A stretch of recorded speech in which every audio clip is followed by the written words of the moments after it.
स्वागत है सभी साधु संगत जी का हमारे YouTube चैनल पर। संगत जी, आज हम शुरू करते हैं संत मत से कुछ जुड़ी अन्य महत्वपूर्ण बातें। पिछली चर्चा हमने की थी सद्गुरु कैसे प्राप्त हो, कैसे उनको खोजा जा सकता है। आज हम आगे की चर्चा शुरू करते हैं। साथ संगत जी, सृष्टि के 4 प्रमुख भाग हैं जो संत सतगुरु द्वारा बताए जाते हैं। संपूर्ण सृष्टि को 4 प्रमुख भागों में बांटा गया है। हर भाग दूसरे से 2 मुख्य कारणों से भिन्न है। पहला, इसका सृजन करने वाले पदार्थ के विशेष गुण, और दूसरा, इनमें दिखाई देने वाले दृश्य। 4 प्रमुख भाग। अब ये भाग आपको अभी नहीं समझ में आएंगे। जब आप संत मत से जुड़ के इनका अध्ययन करेंगे, फिर भी मैं पूरी कोशिश करता हूँ कि समझ में आ जाए। पहला है, यह जगत सृष्टि का पहला विशाल भाग है, जिसे सतगुरुओं की भाषा में पिंड कहा जाता है। यह मुख्य रूप से भिन्न भिन्न घनत्व के जड़ पदार्थों से बना हुआ है। इसमें मानसिक तत्व और चेतना की मात्रा कम है, केवल उतनी है जो जड़ पदार्थों को जीवन और गति प्रदान कर सके। केवल आत्मा ही चेतन तत्व के रूप में है। आत्मा के बिना जड़ पदार्थ अचेतन और गतिहीन है। सब कुछ तो आत्मा ही है, आप भी सब लोग जानते हैं। इसके बिना जड़ पदार्थ का कोई अस्तित्व नहीं। इस रचना में ऐसा कुछ नहीं है जो पूरी तरह से आत्मा से रहित हो।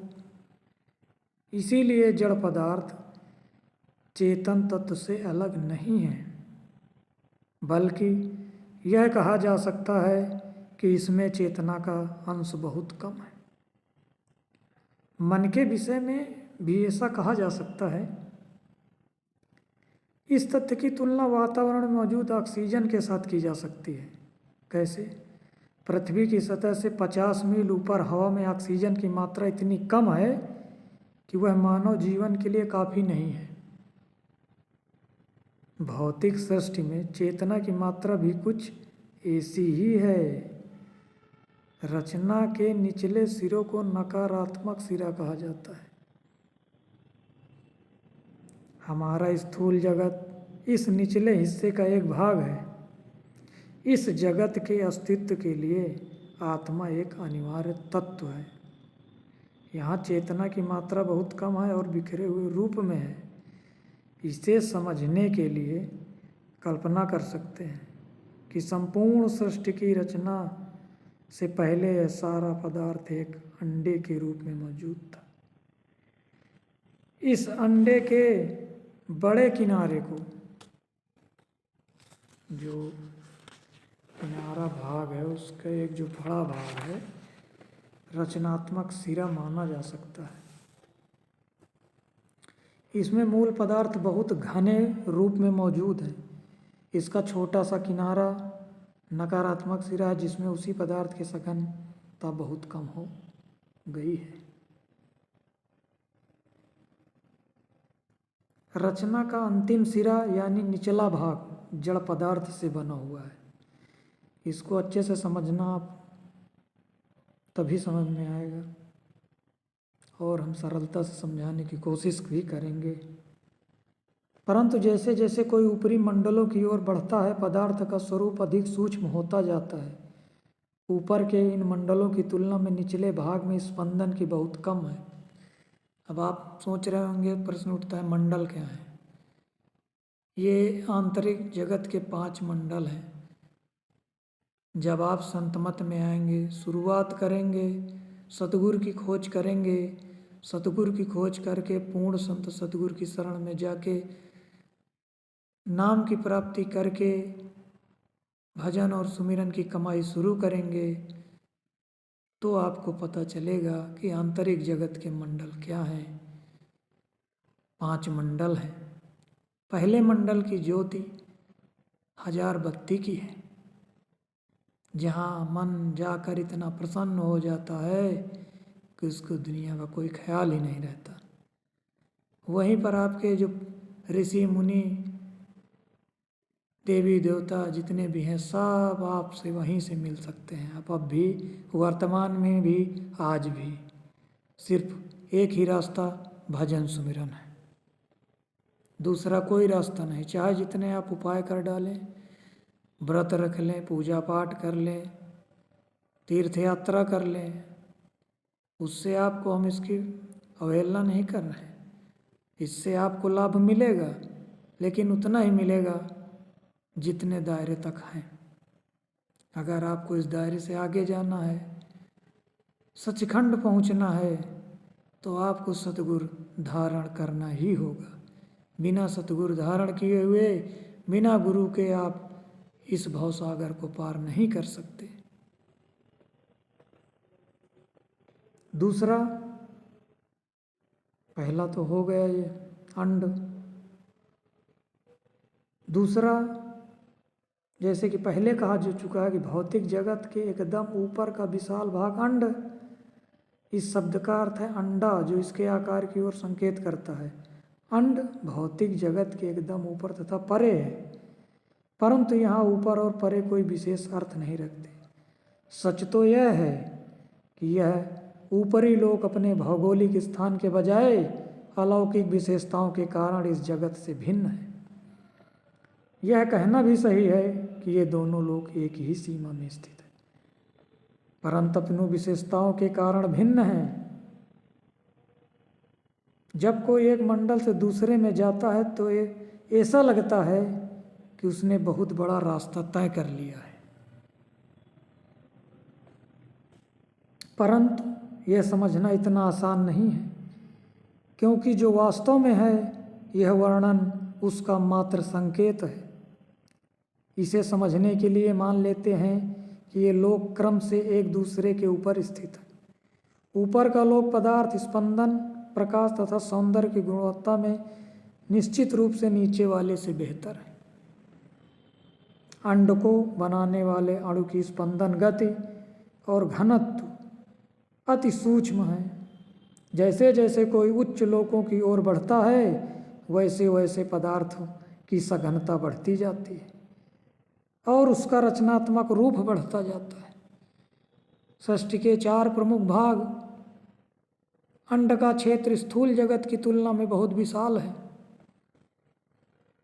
ये स्थूल जगत जिस पे हम निवास कर रहे हैं दोस्तों, सत्संगत जी, इसके बाद सूक्ष्म जगत आता है, फिर अंड, पिंड, ब्रह्मांड। लंबी फिरस्त है इसकी। गहराई से समझेंगे तो समझ जाएंगे बहुत जल्द, कुछ नहीं है समझने में। इसे सूक्ष्म मंडल भी कहा जाता है। संतों ने इस लोक के केंद्र को सहज दल कमल, देखो आ गया, पहली मंजिल सहज दल कमल है। 5 मंजिलें बताई थी मैंने, पहली मंजिल सहज दल कमल है। इस विशाल मंडल के कई उपभाग हैं, जिसमें आमतौर पर स्वर्ग, नरक या सुधार गृह कहा जाता है। इस सभी भागों में अनेक प्रकार का जीवन है। उनमें असंख्य महाद्वीप, नदियां, पर्वत, समुद्र, नगर तथा लोग हैं। सुधार ग्रह को छोड़कर वे सभी इस पृथ्वी की किसी भी वस्तु की तुलना में अधिक श्रेष्ठ, अधिक प्रकाशमान तथा सुंदर है। यह उन भागों पर लागू नहीं होता जहाँ सुधार ग्रह है। इन्हें इनके उद्देश्य और नाम के अनुरूप बनाया गया है। ये बाकी मंडलों से अलग हैं। इनका उद्देश्य चरित्र का फिर से विकास करना है। इस पृथ्वी के बहुत से लोग मृत्यु के बाद इनसे होकर जाते हैं। इन मंडल की स्पंदन गति अधिक होने के कारण हम इन्हें आँखों से देख नहीं सकते। ये लोग हमारी सृष्टि के दायरे से बाहर हैं, परंतु सतगुरु के शिष्य दिव्य दृष्टि से इन लोकों को उसी प्रकार देख सकते हैं जैसे इस संसार को देखते हैं। मतलब जब आप भजन सुमिरन करके चढ़ाई करेंगे, अंतर 10वां द्वार खोलेंगे, तो सर्वप्रथम आपको सहज दल कमल पहली मंजिल प्राप्त होगी। वहीं का ये दृश्य है, वहीं का ये सारी रचना की व्याख्या है। अंड के ऊपर ब्रह्मांड है, जो तीसरा विशाल लोक है। इस शब्द का अर्थ है ब्रह्म का अंडा। यह भी अंड के समान अंडे के आकार का है, परंतु विस्तार में उससे कहीं अधिक विशाल सूक्ष्म जगत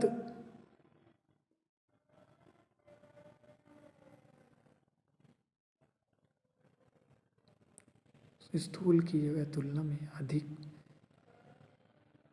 स्थूल जो जगत पहले आप चर्चा हम कर चुके हैं, उसकी जगह पर उसकी तुलना में यह अधिक उत्तम और प्रकाश से भरपूर है ब्रह्मांड। यह तीसरा लोक चेतना प्रधान है और इसमें सूक्ष्म रूप का जड़ पदार्थ भी नहीं है। जैसे पिंड की तुलना में अंड में चेतना का तत्व अधिक है, उसी प्रकार अंड की तुलना में ब्रह्मांड चेतना की दृष्टि से अधिक समृद्ध है। जिस प्रकार पिंड में जड़ पदार्थ प्रबल है, उसी प्रकार ब्रह्मांड में चेतना प्रबल है, जबकि अंड इन दोनों के मध्य में है। अंत में हम संपूर्ण रचना के सबसे ऊंचे लोक में पहुंचते हैं, जो पूर्ण रूप से निर्मल और उत्तम है। यह शुद्ध चेतना के तत्व से बना हुआ यह लोक जड़ पदार्थ यानी माया के दायरे से परे है। इस लोक में मन का अस्तित्व नहीं है। ब्रह्मांडी मन का दायरा ब्रह्मांड का एक हिस्सा है।